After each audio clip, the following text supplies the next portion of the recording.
You know, when I jumped on board as an assistant coach in the WNBL, there was maybe 2 female head coaches in the WNBL at the time, and I'd have to say barely a female assistant coach. There were no women to be seen anywhere in terms of coaching ranks, so there wasn't a lot of visibility, but you know, the fact that there was 1 or 2 suggested to me overtly that it was possible. You know, I'd like to consider that leadership is just leadership, coaching is just coaching, refereeing is just refereeing, being an athlete is just being an athlete, and to remove that gender, the way we genderise it and speak about it. But you know, clearly we need to, because we've got to see some shift. Kristen Veal, definitely coming from a player to now, she's super down to earth, an awesome coach, loves giving feedback, willing to share her thoughts on anything.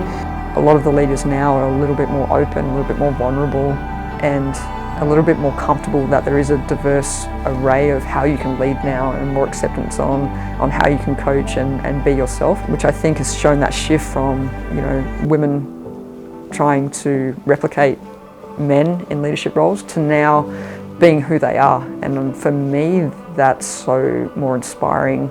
I connect more with those women and those leaders because of it.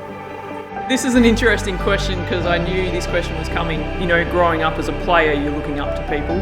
And obviously LJ, growing up, was always the player you looked to. And she's a perfect example of, you know, someone that everyone looks up to. And you look at her now, she's had kids and she's coming back to the sport, and I think that's a real inspiration for people to see and follow.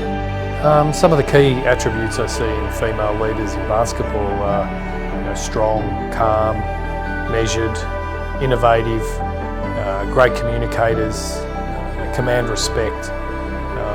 Someone that comes to mind immediately with all those qualities in our sport is Lorraine Landon.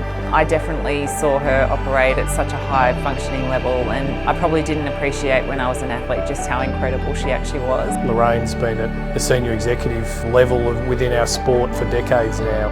Liz Mills going overseas to develop her coaching career, and she's done a stellar job over there. She's now with the Moroccan team, but she wasn't held back, and now that has created opportunities for her to be in the National Development Program that BA offer.